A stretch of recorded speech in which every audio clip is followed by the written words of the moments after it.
The intelligence report arrived at the Kremlin on a December evening in 1941, carried by one of the NKVD officers who managed the networks of Soviet agents operating behind German lines and in neutral countries. Joseph Stalin was in his entries, reviewing military dispatches, and the report was placed before him, marked with the highest classification. The document detailed intercepted German communications and testimony from captured officers that revealed a fundamental aspect of Hitler's military command. The Führer had issued standing orders forbidding German forces from conducting technical retreats, regardless of circumstances. German commanders requesting permissions to withdraw from untenable positions were being denied. Some been relieved of command for withdrawing without authorization. Stalin read the intelligence with the careful attention he gave to all information about enemy intentions and capabilities. The report described Hitler's reaction to the Soviet counteroffensive had begun on December 5th in Moscow. As German forces fell back under Soviet pressure, it had issued furious orders demanding at every position he held that no retreat be permitted, that commanders who authorized withdrawals would face court-martial. The orders reflected Hitler's belief that retreat would trigger collapse, and that German forces must hold through willpower and defend, or was tactical circumstances. Implications of Hitler's no-retreat policy were analyzed in the intelligence summary that accompanied the raw reports. Soviet military intelligence officers assessed that the policy would force German units to fight in positions that official military judgment would deem untenable. German forces that to roared better defensive lines would instead be tapped and destroyed. The operational flexibility that had come to raw from the armored warfare would be constrained by police corps that prevented rational technical responses to Soviet attacks. The assessment concluded that Hitler's orders represented a strategic gift to Soviet forces that could be systematically exploited. Stalin's initial response to the intelligence was skeptical. His experience with intelligence response throughout 1941 had taught him to question assessments that seemed too favorable. Soviet intelligence had failed to predict the German invasion, despite numerous warnings, had overestimated Soviet defensive capabilities, and had underestimated German operational effectiveness. Intelligence had suggested that I was making fundamental strategic errors seemed too convenient to be entirely credible. Stalin demanded verification from multiple sources before accepting the assessment as accurate. The verification came through additional intelligence channels over the following weeks. German radio communications, intercepted by Soviet signals intelligence, included orders from Hitler's headquarters forbidding retreats. Interrogations or captured German officers provided testimony about the no-retreat policy and its effects on German operations. Reports from Soviet partisans operating behind German lines described German units remaining in exposed positions when technical withdrawal would have been sensible. Each source independently confirmed that Hitler had indeed forbidden retreats, and that German commanders were constrained by political orders that contradicted military logic. Marshal Georgy Zhukov, commanding Soviet forces defending Moscow, briefed Stalin on how the German no-retreat policy was affecting battlefield operations. Zhukov described situations where German units maintained positions that Soviet forces could then encircle and destroy. German formations that possessed superior tactical skill and equipment were being defeated not through Soviet military superiority, but through Hitler's refusal to allow them to maneuver defensively. Zhukov recommended that Soviet operational planning exploit Hitler's rigidity by creating situations where German forces would be forced to choose between obeying no-retreat orders and being destroyed. Stalin understood that Hitler's policy represented a fundamental error in understanding an relationship between political will and military capability.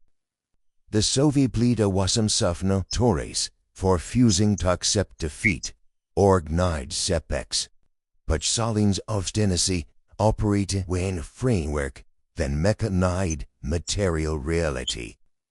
When Soviet forces were shackled, Stalin authorized breakout if feasible, or tip the lot if not.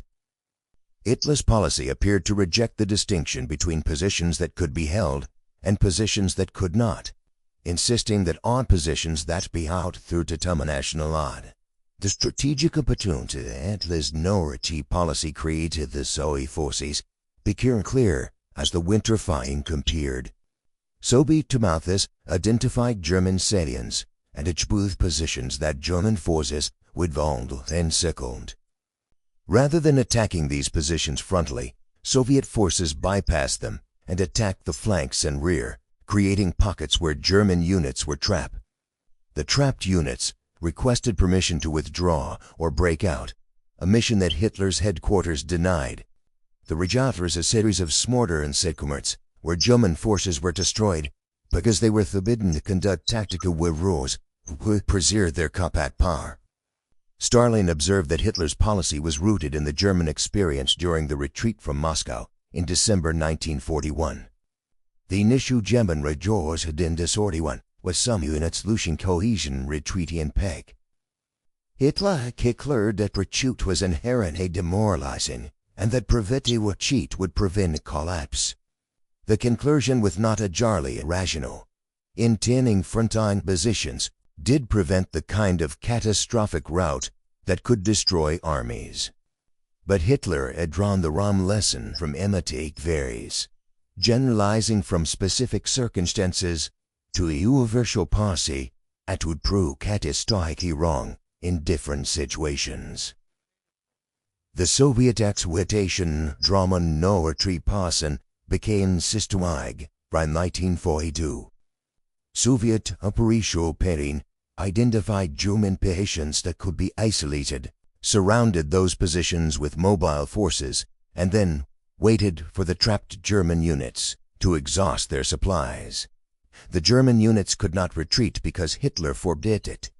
They could not be relieved because German forces lacked the strength to break through Soviet encirclements. They could only fight until ammunition ran out, and then surrender or be destroyed. Each encirclement eliminated German combat power that could have been preserved through timely withdrawal. Stalin discussed the phenomenon with his senior military leadership in strategic planning sessions. Marshal Alexander Vasilevsky pointed out that Hitler's policy made German defensive operations predictable in ways that could be exploited. So forces knew the German units would not retreat from certain position. Soviet planning could focus on creating threats that German forces could not defend against while maintaining their positions. The certainty that Germans would not withdraw simplified Soviet operational planning by eliminating one variable that not only complicated maturations. The intelligence of Hitler's no-retreat policy also found Soviet propagandairs. Soviet political officers used the policy as evidence of Nazi contempt for German soldiers, arguing that Hitler was willing to sacrifice German lives for political symbolism rather than military necessity. Leaflets rubbed over German possessions described how Hitler's orders were getting German soldiers killed and encouraged German troops to surrender other than die in futile last stands. The propaganda was effective because it contained truth that German soldiers could verify through their own experience. The Battle of Stalingrad in 1942-43 demonstrated the catastrophic consequences of Hitler's no-retreat policy on a scale that exceeded even Soviet expectations. When Soviet forces encircled the German Sixth Army in November 1942, professional military judgment dictated immediate breakout attempts while the encirclement was still weak. Hitler forbade breakout, ordered the Stalingrad be held, and promised air supply that proved inadequate.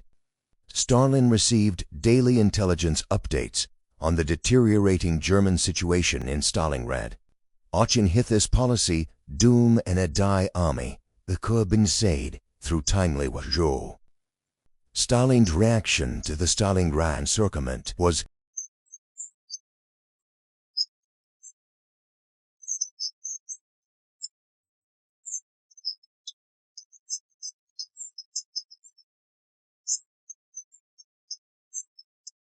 But Hitler's refusal to authorize withdrawal had converted a serious German setback into a catastrophic defeat.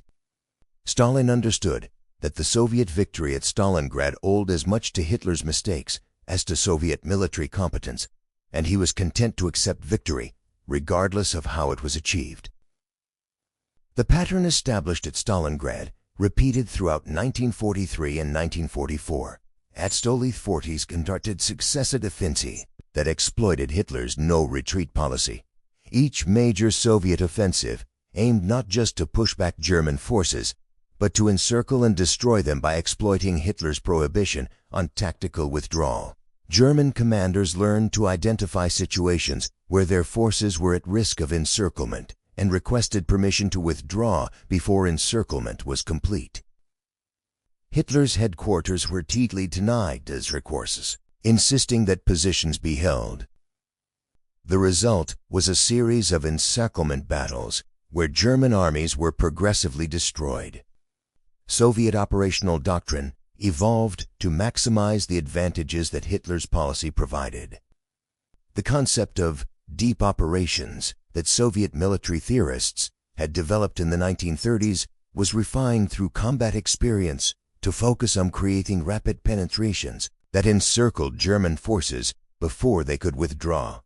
Soviet mobile groups broke through German lines and drove deep into rear areas, cutting supply lines and isolating German units. The isolating units would then stride through sustained attacks that German forces could not endure, maintaining fixed positions.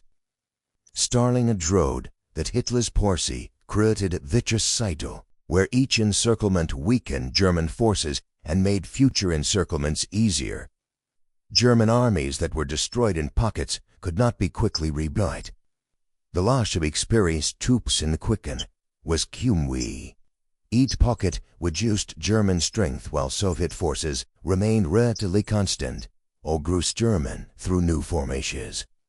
Arithmetic of attrition favored Serbian forces, and because Serbian casualty rates were lower, they were often higher, but because Soviet forces could replace losses, while German forces trapped in pockets were completely lost.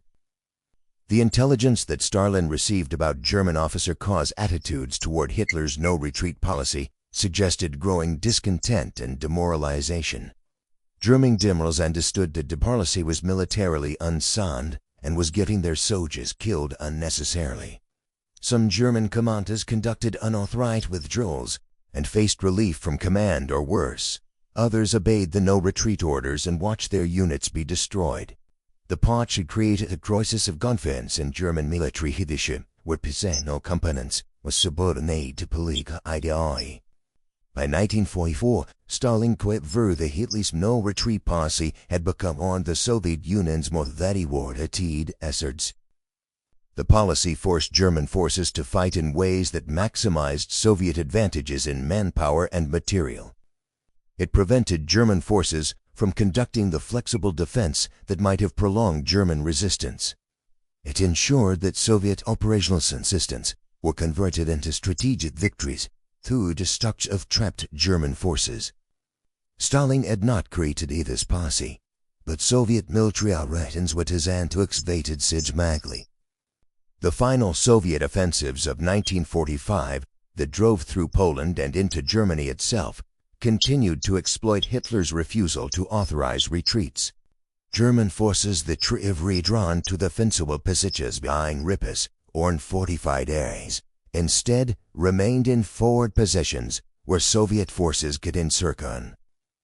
The operational tempo of Soviet advances accelerated because German forces were not conducting the fighting withdrawals that would have slowed Soviet momentum. Hitler's policy that was supposed to prevent German collapse instead ensured that collapse, when it came, was rapid and complete. Stalin's reflection on Hitler's no-retreat policy, recorded in conversations with subordinates after the war, was that it represented the triumph of ideology over military reality. Hitler had believed that will and determination could overcome able disadvantage, that forbidding retreat would prevent defeat. Stalin himself had determination, no patience to defeat. Beast of the determination without the God from Turu circumstance was dusion. It was perceiving very obliquely the mode military reality could destroy armies more effectively and action. When Stalin learned that Hitler refused to retreat, he learned that the German dictator had adopted a policy that would systematically destroy German combat power through a series of encirclements that could have been avoided through technical flexibility. The intelligence was verified through multiple flexi, exploited through Soviet operational planning, and proved accurate through use of combat that saw German armies progressively destroyed in pockets across the Eastern Front. Stalin had not created the conditions for Soviet victory. Hitler had done that through policies that contradict military logic and assured that German tactical skill and fighting spirit would be wasted in futile last stands rather than preserved through maneuver and withdrawal.